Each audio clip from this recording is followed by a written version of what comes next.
इस वक्त का यूथ यही कहता है कि भाई हम आज़ादी सिर्फ बंदूक की नोक पे ही ले सकते हैं, क्योंकि हिंदुस्तान ने हमें they have dragged us, the political system of India have dragged Kashmir from 1947 to the AK-47।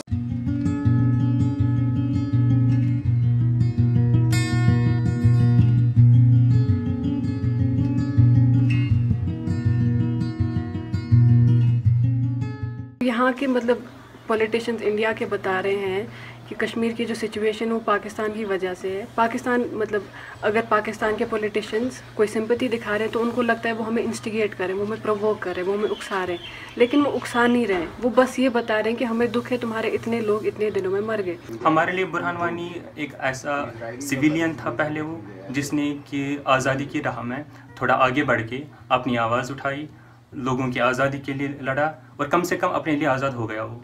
अब हिंदुस्तान उसको दूसरे तरीके से देखता है, उसमें उनकी ये गलती है कि उनको जो ग्राउंड सिचुएशन है कश्मीर की वो नहीं पता है। प्रधानमंत्री नरेंद्र मोदी पहले तो 5-6 दिन साउथ अफ्रीका में रहे, वहाँ पे मौज मस्ती ड्रम्स वगैरह जो भी उनका था वो बजाते रहे, वो करते रहे, और इतने दिनों के बाद आके वो हमें ये बताते हैं कि यात्री सेफ़ है, मुझे खुशी है, लेकिन उसको इस बात का इतना सा भी दुख नहीं है कि कश्मीरी 40 से ज़्यादा लोग, जो 50 भी हो सकते हैं आज दिन में, मतलब इतने लोग मर गए, उसको उस बात का कोई दुख नहीं है। हिंदुस्तान हमें जबरी तौर से हमें दबाने की कोशिश कर रहा है, और ये जंग राइट फ्रॉम 1947 चल रही है। We tried to answer the questions of New Delhi, we tried to answer the bullets of New Delhi by peaceful protests. उसके बाद हमने अपने हाथों में पत्थर उठाए। आप मुझसे पूछ रहे हैं कि अगर आपको इंडियन गवर्नमेंट नौकरियां दे देता है तो आप इंटीग्रेट हो जाएंगे मेन स्ट्रीम से। ये एक बहुत बेतुका ही ख्याल है।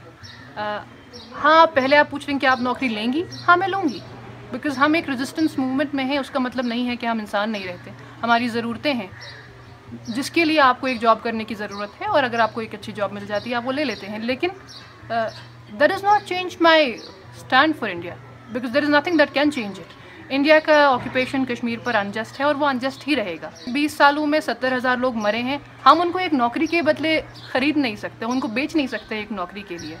जो हम डिमांड कब से बोल रहे हैं आज़ादी का, और आपको तो अब क्लियर रेफरेंडम मिला होगा जिन्होंने पार्टिसिपेशन किया उसके फ्यूनरल में, तो इंडिया के लिए एक क्लियर रेफरेंडम है कि हम चाहते क्या है, दैट कि हम आज़ादी चाहते हैं। इंडिया की पॉलिसीज़ कश्मीर में ऑप्रेसिव हैं, उनका ऑक्यूपेशन अनजस्ट है, उनकी पॉलिसीज़ ऑप्रेसिव हैं, और हमारा ओपिनियन उसके बारे में चेंज नहीं होगा।